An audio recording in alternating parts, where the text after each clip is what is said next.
Assalamualaikum warahmatullahi wabarakatuh. Salam sejahtera untuk kita semua. Perkenalkan, nama saya Alifa Diana Delaer, NIM 20067502043, kelas B Ilmu Administrasi Bisnis. Saya selaku moderator dari kelompok 4. Kelompok kami akan membahas tentang kreativitas manusia dalam manajemen. Materi-materi yang akan kami bahas, yang pertama, apa itu kreativitas, yang kedua, hambatan dalam kreativitas, ketiga, cara untuk menumbuhkan kreativitas dan inovasi, keempat, hakikat fungsi manajemen, dan yang kelima, kreativitas manusia dalam manajemen.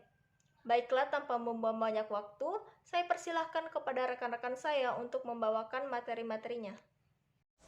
Assalamualaikum warahmatullahi wabarakatuh. Nama saya Risnawati dengan NIM 2006007502046. Pertama-tama, saya akan menjelaskan mengenai latar belakang kreativitas manusia dalam manajemen.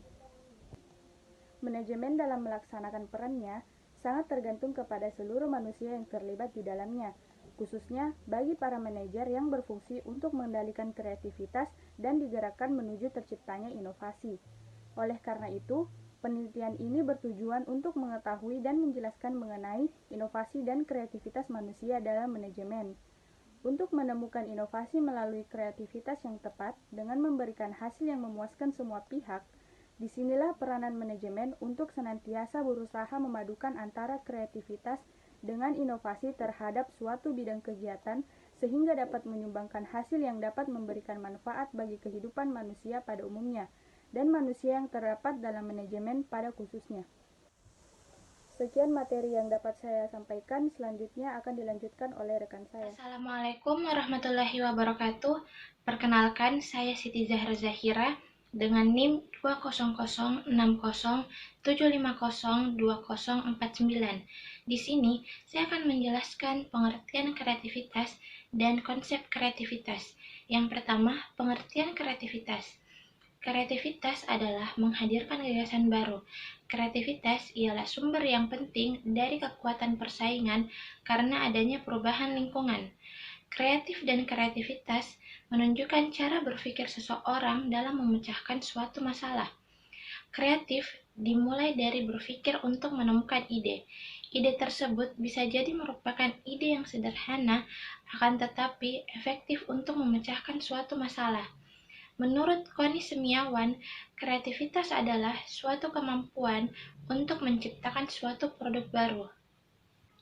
Kreativitas juga diartikan sebagai kemampuan mengembangkan ide dengan cara-cara baru dalam memecahkan dan menemukan peluang. Oke, yang kedua, konsep kreativitas dalam 3P, yaitu proses, produk, dan pribadi.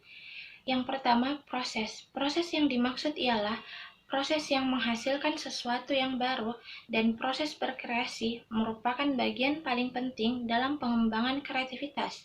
Yang kedua, produk. Produk merupakan upaya kreativitas yang berfokus pada produk atau apa yang dihasilkan oleh individu, baik sesuatu yang baru atau sebuah penggabungan yang inovatif. Suatu karya dapat dikatakan kreatif jika suatu ciptaan yang baru dan bermakna dari individu atau bagi lingkungannya. Yang ketiga, yang terakhir, pribadi. Kreativitas dimulai dengan kemampuan individu untuk menciptakan sesuatu yang baru. Seorang individu yang kreatif memiliki sifat yang mandiri. Ia tidak merasa terikat pada nilai-nilai dan norma-norma umum yang berlaku. Sekian penjelasan dari saya. Materi selanjutnya akan dilanjutkan oleh rekan saya. Assalamualaikum warahmatullahi wabarakatuh. Perkenalkan, nama saya Eka Nisa Zulkaida dengan NIM 2006075025051. Materi selanjutnya yaitu ruang lingkup kreativitas. Ruang lingkup kreativitas terbagi menjadi 3, yaitu ide, produk, dan juga gagasan. Ide merupakan suatu pemikiran kreatif yang mengakibatkan seseorang untuk menghasilkan suatu ide. Ide di sini haruslah berupa sesuatu yang unik dan juga belum pernah terfikirkan sebelumnya. Ide adalah suatu pemikiran yang menciptakan solusi untuk mengatasi sebuah masalah yang ada di masyarakat. Selanjutnya yaitu produk. Produk merupakan salah satu bentuk kreativitas. Hal ini dikarenakan dalam pembuatan produk dibutuhkan suatu proses kreatif agar dapat memenuhi harapan konsumen. dan dapat terlihat berbeda dari yang lain. Dan yang terakhir adalah gagasan. Gagasan yang dimaksud adalah gagasan yang dapat mengatasi masalah.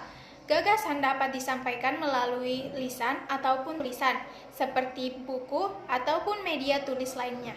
Adapun ciri-ciri kreativitas yaitu suka berimajinasi, menyukai tantangan, mudah beradaptasi, mudah bosan, dan terkadang menjadi seseorang yang misterius. Materi selanjutnya akan dilanjutkan oleh teman saya. Assalamualaikum warahmatullahi wabarakatuh. Perkenalkan, nama saya Andisa Pada dengan NIM 2006075020041. Di sini saya akan menjelaskan materi yaitu proses kreativitas. Proses kreativitas mempunyai 4 aspek, yaitu yang pertama, aspek pribadi. Kreativitas dapat muncul dengan interaksi pribadi yang unik dengan lingkungannya. Yang kedua yaitu aspek produk. Produk kreativitas menekankan bahwa apa yang dihasilkan dari proses kreativitas adalah sesuatu yang baru, orisinil, dan bermakna. Selanjutnya, yang ketiga yaitu aspek pendorong. Kreativitas dalam perwujudannya memerlukan dorongan internal maupun eksternal dari lingkungannya.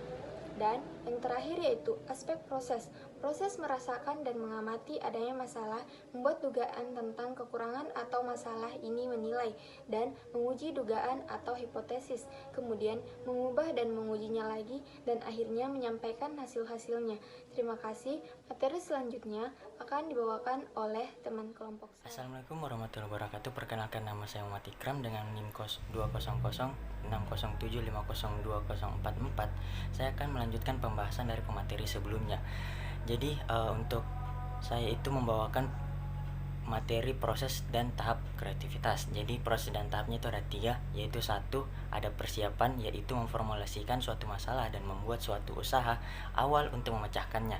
Yang kedua ada inkubasi, yaitu masa di mana tidak ada usaha yang dilakukan secara langsung untuk memecahkan masalah dan perhatian dialihkan sejenak pada hal lainnya. Yang ketiga itu ada iluminasi, yaitu memperoleh insight atau pemahaman yang mendalam dari masalah tersebut. Pembahasan selanjutnya itu ada faktor-faktor yang mempengaruhi kreativitas. Jadi faktor-faktor tersebut ada 5. Yang pertama itu ada waktu, kedua ada kesempatan menyendiri, ketiga ada dorongan, keempat ada sarana, dan yang terakhir ada rangsangan dari luar.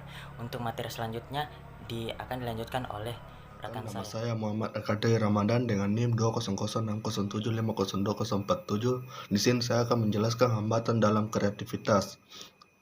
Seorang pakar mengartikan hambatan kreativitas sebagai mental walls which block the problem solver from correctly a problem conceiving its solution, yaitu dinding atau bangunan mental yang menghambat kita untuk memahami atau menemukan pemecahan atas suatu masalah. Bangunan mental yang bersifat menghambat ini terdapat pada setiap individu yang berbeda-beda. Ada 5 hambatan. 1. Hambatan psikologis. Yang kedua, hambatan budaya. Yang ketiga, hambatan lingkungan baik sosial maupun fisik. Yang keempat, hambatan bahasa berpikir. Yang kelima, hambatan keterpakuan fungsional. Perkenalkan, nama saya Andi Anggreni. Di sini saya akan melanjutkan presentasi dari teman saya sebelumnya. Di sini saya akan membahas tentang cara untuk menumbuhkan kreativitas dan inovasi. Wirausaha selalu komitmen dalam melakukan tugasnya sampai berhasil. Ia tidak setengah-setengah dalam melakukan pekerjaannya. Ia berani mengambil resiko terhadap pekerjaannya karena sudah menghitung, artinya resiko yang diambil tidak terlalu rendah dan tidak terlalu besar. Jadi kemampuan kreativitas dan inovatif secara real dapat tercermin dalam kemampuan dan kemauan untuk memulai usaha, kemampuan untuk mengerjakan sesuatu yang baru, kemauan dan kemampuan untuk mencari peluang, kemampuan dan keberanian untuk menanggung resiko, dan kemampuan untuk membangun ide dan meramu sumber daya. Kemauan dan kemampuan tersebut diperlukan terutama untuk 1. Melakukan proses atau teknik baru, 2. Menghasilkan produk atau jasa baru, 3. Menghasilkan nilai tambah baru, 4. Merintis usaha baru, 5. Mengembangkan organisasi baru. Sekian presentasi saya. Presentasi selanjutnya akan disampaikan oleh rekan saya. Perkenalkan, nama saya Rahmat Mulyadi. Materi yang akan saya paparkan itu hakikat fungsi dalam manajemen dan manajemen itu penting. Hakikat fungsi dalam manajemen. Hakikat manajemen merupakan proses pemberian bimbingan, pimpinan, pengaturan, pengendalian, dan pemberian fasilitas lainnya. Pengertian manajemen dapat disebut pembinaan, pengendalian, pengelolaan, kepemimpinan, ketatalaksanaan yang merupakan proses kegairahan untuk mencapai tujuan. Untuk materi yang kedua yaitu apa pentingnya manajemen. Manajemen itu penting sebab 1. Pekerjaan itu berat dan tidak dapat dikerjakan sendiri sehingga diperlukan pembagian tugas. Kedua, perusahaan dapat berhasil baik jika manajemen diterapkan dengan baik pula. Ketiga, manajemen yang baik akan meningkatkan daya guna dan hasil guna semua potensi yang dimiliki. Keempat, manajemen yang baik akan mengurangi pemborosan. Kelima, manajemen menetapkan tujuan dan usaha untuk mewujudkan dengan pemanfaatan 6M di dalam proses. Dan keenam, manajemen merupakan suatu pedoman, pikiran, dan tindakan. Materi selanjutnya akan dilanjutkan oleh rekan saya. Assalamualaikum warahmatullahi wabarakatuh. Perkenalkan, nama saya Rukmini Rahman dengan NIM 200-607-50-248 dari kelas B, Prodi Ilmu Administrasi Bisnis Universitas Negeri Makassar. Kreativitas manusia dalam manajemen. Manajemen kreativitas inovasi adalah kombinasi dari proses kreativitas, inovasi, dan manajemen perubahan. Hal ini mengacu pada perkembangan produk, proses bisnis, dan inovasi organisasi. Manajemen berkaitan juga dengan pengelolaan kreativitas inovasi dalam proses-proses produk dan pelayanan, organisasi sampai pelanggan dan pasar. Manajemen inovasi merupakan proses mengelola inovasi agar dapat berguna bagi penciptaan keunggulan untuk bersaing. Kreativitas manusia dalam manajemen diperlukan untuk mengakui bahwa ide-ide baru harus terus mengalir sebagai antisipasi perkembangan dunia yang semakin cepat dan beragam. Keberadaan ide tersebut harus diatur dan disusun secara sistematis agar tidak terjadi keserautan. Manajemen terdiri dari serangkaian metode yang memungkinkan manajer dan insinyur untuk bekerja sama dengan kesamaan pemahaman mengenai proses dan tujuan. Manajemen kreativitas memungkinkan organisasi untuk menanggapi peluang eksternal atau internal dan menggunakan kreativitas untuk memperkenalkan ide-ide proses atau produk. Contoh-contoh kreativitas dalam manajemen. Kerajinan dari bahan baku yang diperoleh dari lingkungan sekitar seperti kayu, bambu, akar, tanah liat, batu, logam, kain, atau barang yang sudah tidak terpakai lagi. Assalamualaikum warahmatullahi wabarakatuh. Perkenalkan, nama saya Siti Mahira dengan NIM 20060750245. Di sini saya akan menyampaikan kesimpulan materi dari kelompok kami yang berjudul Kreativitas Manusia dalam Manajemen. Kreativitas dalam manajemen merupakan sebuah cara kerjasama yang mana tujuan akhirnya adalah menciptakan perubahan dalam pelayanan atau proses bisnis. Dan keberhasilan sangat ditentukan oleh kreativitas manusia. Bagi manusia yang tidak kreatif akan menyebabkan perubahan sulit dilakukan. Kemudian kebutuhan dan keinginan tidak mungkin dapat diwujudkan. Dan dapat disimpulkan bahwa peran manajemen adalah untuk senantiasa berusaha memadukan kreativitas sehingga menyumbangkan hasil yang bermanfaat bagi kehidupan manusia. Sekian dari saya. Wassalamualaikum warahmatullahi wabarakatuh.